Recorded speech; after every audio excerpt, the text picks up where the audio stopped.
Eno ye Wolokoso. Wolokoso mu weekend taxi. Wolokoso mu weekend taxi. Wolokoso mu weekend taxi. Safugidewa. Ani gwe bakotte nani? Ani yakumenya ukani? Yonna mu Wolokoso. Wolokoso, Wolokoso, Wolokoso. Wolokoso, Wolokoso, Wolokoso. Mu weekend taxi.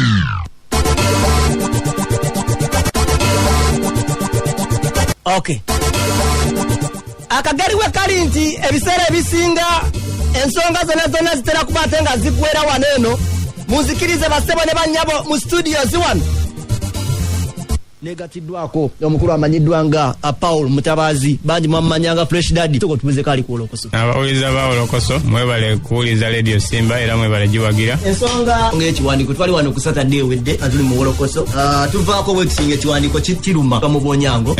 nga kitugamba nga omukulu amanyiddwa nga manager Francis Kamoga nga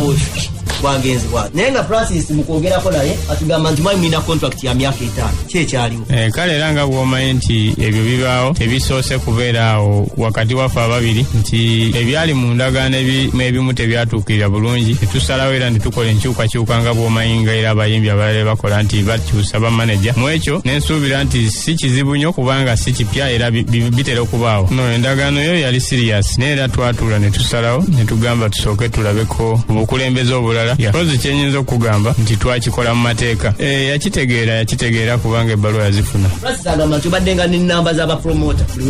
pozi kyenyinza okugamba mu ekyo ebyo byonna bibaddewo naye twatuusiza ku nzikiriziganya ne tubiteesaako n'omukyala wa Uma ne biggwa kati tetwagala kujjayo nnyo byemabega kubanga bw'ojjayo ebyemabega oba togenda mu maaso ate obudde buno tugayidinga muyimbi kusigala ng'atambula mu muziki we ne management empya kati ebyo byonna ebyabaddewo emabega twabisolovinze ne mukyala Sophie Gombya omukulembeze w'abayimbi tubimala bulungi nnyo twagala sooka okumanya kati management empya omukulu omusangawa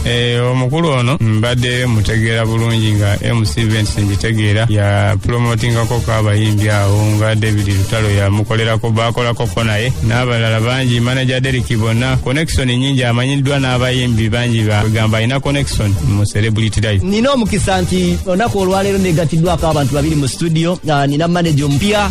nina ne Fresh Daddy mukulu sebo nsabuse mbere wanawe otubuuzeeko ku katini oli otya munnange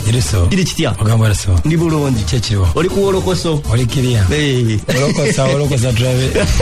kube okay twagala sooka kumanya wakati mukusanga Fresh Kid nokolagana ne Mutabazi kiki kyosanze kirumidde nze management empya omulimu gwange kutwala mwana mu maaso nakola abantu kibasuubira abantu balinda kulaba nti project gendeeta so nze saagala kubimanyi ebyo bisigadde bibaga wakati mukutwala omwana mu shows sinafuna obuzibu bimbiri bitambula wakanamu nedda waga lunaku lumu nina interview gye nali nkulabako ng'ogamba nti olina show gye wali ogenzeeko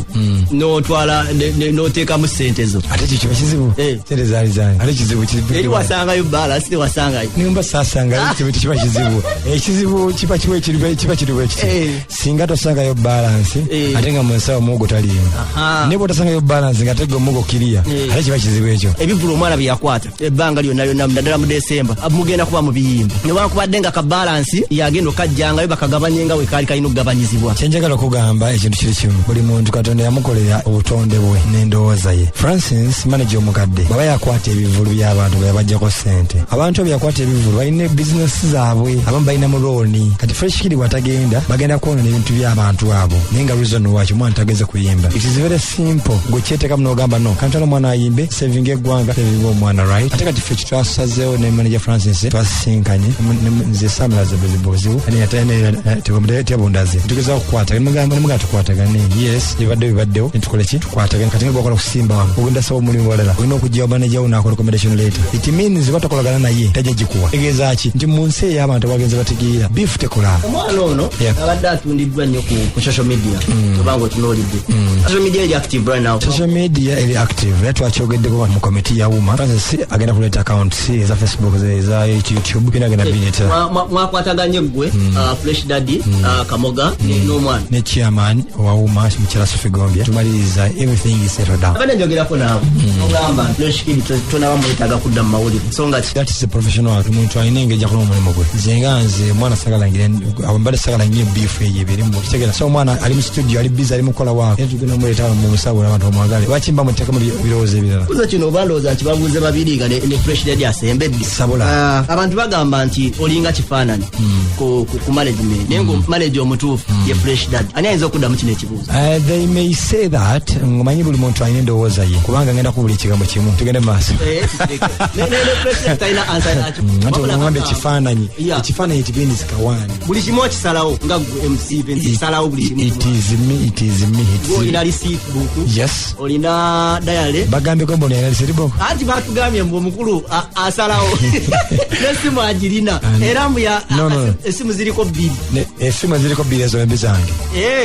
ey'omukulu teriiko omwana no yali nga Fresh Daddy amutwalo wakamoga kyali kibi nnyo nti tetwaliwo wabula twezuula bamala dde okukwatagana bivaayo oluvannyuma ne batugamba nti baali basazeewo nti taata afuna zino ebyo byaliwo oluvannyuma okubitegeera contract yamme n'omwana ono ne taata eri etya era nga bwomanyi nti kampala zaabwe zitambula bwe zityo neyaffe nga baneri percentage era nga bintu bitambula bulungi sagala kulimba kya percentage oluno luli bali beerufu ne batubuulira nze sijja byogera kubanga songa professionally lwaki njogera ebyama by'obunyumba kibuyagala wakitikula ennyumba olimanye ebiriki kati oyinza obe kati nzikirewongomaawo kati sawa tulinda we walitikula look here bainaye mwami Paul osobola okumbulya omusala gw'ofuna kiba kirungi nnyo ne tuteekawo obwerufu mundala mu kutandika ekintu osobola okumbulya omusala gw'ofuna mandevu gwakuwa let me tell you this kati omusala gwaffe mukimanye nti kiri ekintu kimu kitwakyusizaamu ekyenjawulo nti Fresh Kid ku buli show agenda kufuna sente wadde mwana muto zigende ku akaunti ye yes omwana oyo ekibi nnyo okuba nti erinnya akoze erinnya ddene onatuuka emyaka gyo 15 kuba olina emyaka 15 abeere nga alebe komando alina kumanga alina ku sente olwo talenti ye yakoze ki azikoledde mu buto bwe. Mwami Paul kiki kyobanja Francis? Nze sina buzibu na manager Francis kubanga bwe mubanga mutudde tugeze mu lukiiko olutabaganya ne mwesika n'emikono mutegeeza nti buli kimu muvuddewo nga kiwedde bulungi era omukulu engeri gye yasuubiza nti agenda kukwataganya wamu ne management empya okusobola okutwala omwana ono mu maaso. Wembanga nina ekintu kyenkusabye ku ssaawa zino osobola okinkolera kintu nga njagala onkubireko ku Francis oyogereko naye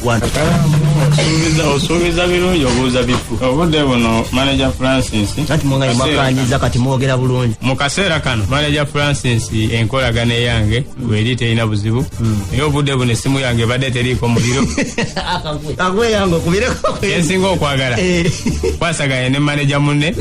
owulire kale twagala kusiibula twagira bonna Fresh Kid ajja bakuba ebivulu obudde bwonna gwe ebyo wabikomizaawo ebyange mbikuba naye amaanyi nakendeezaamu kubanga kyendiko mukitegeera bulungi era namwe mukiraba ndowooza ndiwo nga ennaku zino bantwalanga omuzibu naye ng'ate siri muzibu ndi musajja mulungi era ndi mukwano gwammwe nnyo kale tweyaze kyakabi sabula ono ye Wolokoso mu weekend taxi Wolokoso mu weekend taxi saavugiddewa ani gwe bakutte naani ani yakumenya ukani yonna mu Wolokoso